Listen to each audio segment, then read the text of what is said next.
and thank you for joining another segment of Swatch Sundays. So last week we did a pattern using half double crochet. So we're going up to the next size, which is going to be the double crochet. So as always, we're going to start with our slip knot and we're going to chain 20 to learn this stitch. All right, go ahead and chain 20 and I'll meet you back at the end.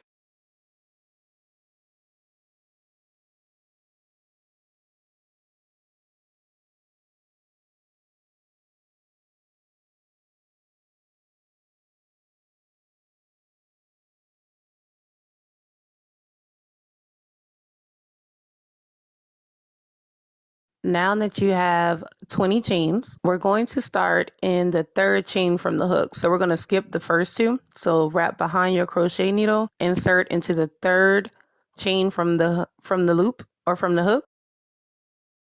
Pull your feeder yarn through. You'll have 3 loops on your hook. Wrap behind the hook, pull through 2. Wrap behind the hook and pull through 2. So it's similar to the half double crochet in that you're going to start seeing more loops on your hook. The difference with the double crochet is that you're going to actually have to pull through 2 and then pull through 2. With the half double, you just pull through all 3. So I'm going to show you guys a couple more times. Once you have 3 loops on the hook, you wrap and pull through 2. Wrap again and pull through 2. All right, one more time. You want to wrap behind the crochet hook, insert into the next chain.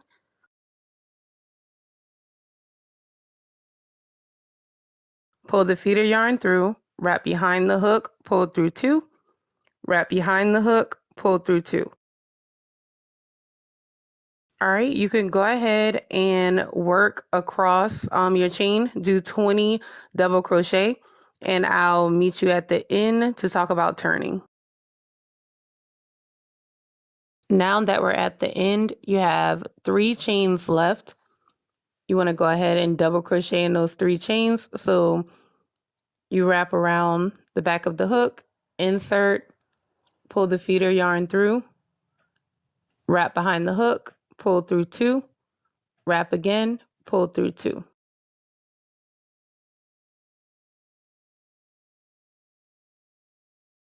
All right, I'm going to show you these last 2, and then we'll show you what happens at the end here.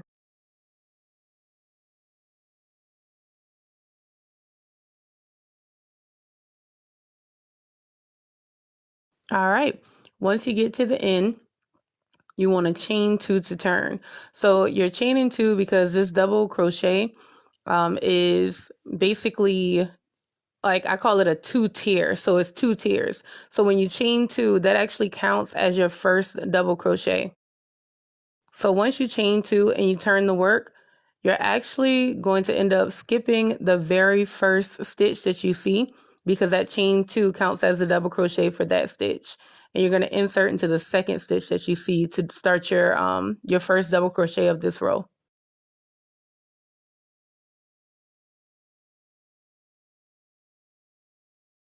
You're going to make sure that you're grabbing both loops at the top like we've been doing for a while now to do your double crochet.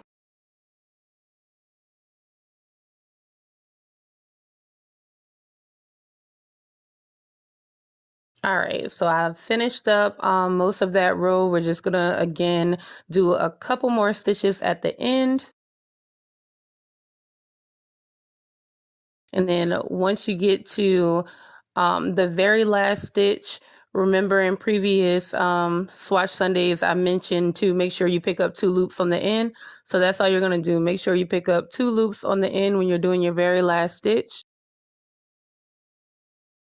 And once you got your double crochet into that last stitch, you do the same thing. You're just going to chain 2 and turn your work. And that's the double crochet. So being that we started with the single crochet and then we moved into the half double crochet, it I went in that order to kind of make the double crochet a little easier to learn. This stitch is used in a lot of neat patterns, from hats to scarves to afghans. So I look forward to sharing a lot more double crochet patterns with you. A lot of the times the stitches are mixed, so it might be a double crochet and a single crochet, or a double crochet and a front post or back post double crochet. So in our next tutorial, or next Sunday, what we'll be covering is the front post and the back post double crochet. All right. Thank you guys so much for watching. Diesel. Had to make some shake.